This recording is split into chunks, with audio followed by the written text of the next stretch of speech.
নতুন বছরে প্রাথমিক শিক্ষা ব্যবস্থাকে ঢেলে সাজাচ্ছে পর্ষদ। এবার প্রাথমিক স্কুলগুলিতে চালু করা হচ্ছে ক্রেডিট বেসড সেমেস্টার ব্যবস্থা। ক্লাস 1 থেকে 5 পর্যন্ত বছরে 2টি করে হবে পরীক্ষা।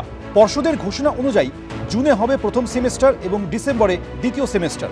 সর্বভারতীয় ক্ষেত্রে প্রতিযোগিতার জন্য ছোট থেকেই এ রাজ্যের পড়ুয়াদের তৈরি করার লক্ষ্যেই এই খোলনলচে বদল বলে দাবি করলেন প্রাথমিক শিক্ষা পর্ষদের সভাপতি।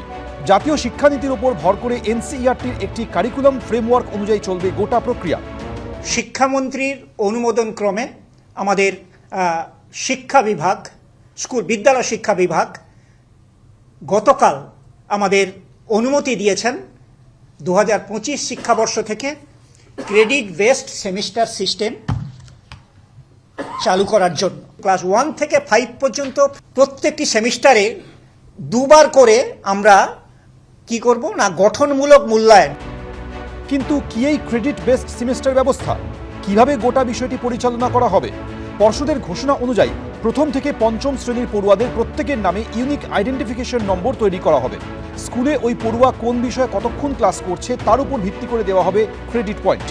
পাশাপাশি কো কারিকুলার অ্যাক্টিভিটির উপরও থাকবে পয়েন্ট। গোটা রাজ্যের প্রাথমিক স্কুলগুলিতে একটি প্রশ্নপত্রই পরীক্ষা হবে, যা তৈরি করে দেবে পর্ষদ।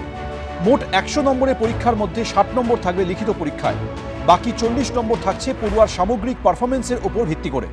পর্ষদের দাবি, দেশের মধ্যে প্রাথমিক শিক্ষাক্ষেত্রে এই ক্রেডিট বেসড সেমিস্টার পদ্ধতি প্রথম চালু হলো এ রাজ্যেই।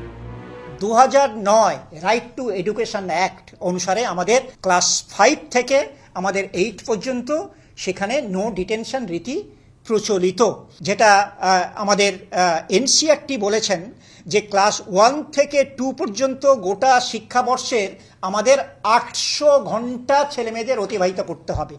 ক্লাস 3 থেকে 5 পর্যন্ত ছেলেমেয়েদের 1000 ঘন্টা গোটা বছরে অতিক্রান্ত করতে হবে।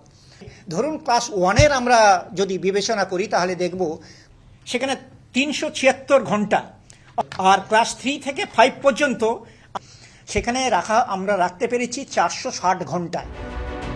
সর্বভারতীয় ক্ষেত্র সেমেস্টার এই ক্রেডিট পয়েন্ট গ্রহণযোগ্যতা পাবে বলে জানিয়েছে পর্ষদ। পুরনো সিলেবাসই নতুন পদ্ধতি চালু হলেও পর্ষদের দাবি 2026 থেকে সিলেবাসে বেশ কিছু বদল আনা হবে।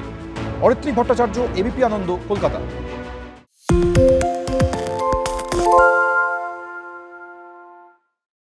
সত্য অন্তহীন, সত্যের খোঁজও তাই, সত্য সন্ধানে তাই আমরা অক্লান্ত, অকুতভয়। এবিপি আনন্দ নতুন ভাবনার প্রতীক, যা মনে মুক্ত, তথ্যে যুক্ত এবং যাবতীয় সীমানার বাঁধন থেকে মুক্ত।